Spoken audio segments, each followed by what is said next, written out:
You know, I typically do not agree with conservative Washington Post columnist Jennifer Rubin, but every now and then, I think really like once or twice a year, maybe at most, she puts out a piece that I completely agree with, or at least mostly agree with.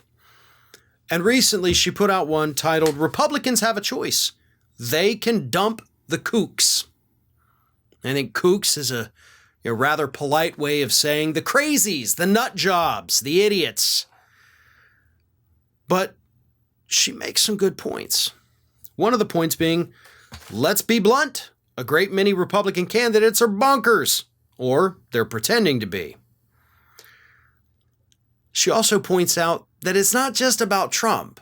Like, we just have some genuinely nutty people in the Republican Party right now. Here's what she says. And the insane lies coming from Republicans are not only about Trump.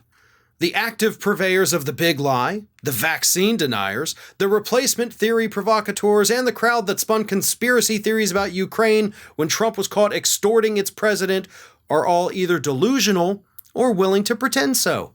They are either hopelessly gullible or infinitely cynical. And the big point is, as she points out, Republicans have a choice. Except I don't think "have a choice" is the correct word, or phrase to use. They had a choice. They've made their choice, right? They know where they're going.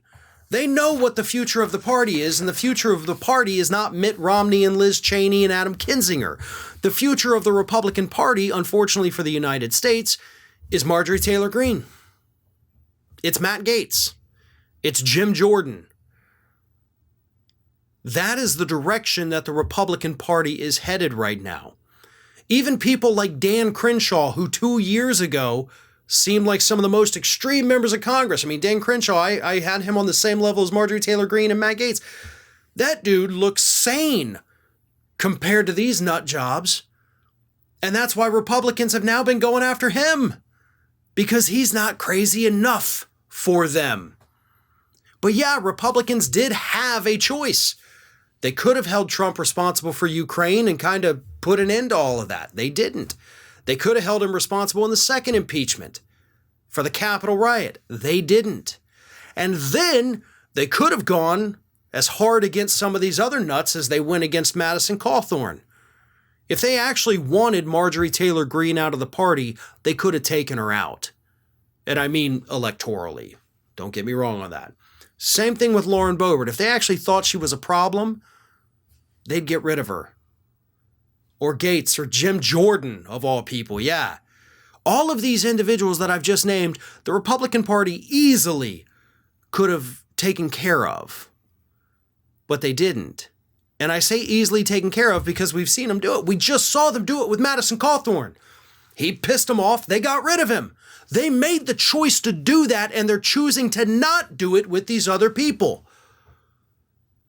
So the Republican Party has made a choice. They've chosen to be the party of crazy.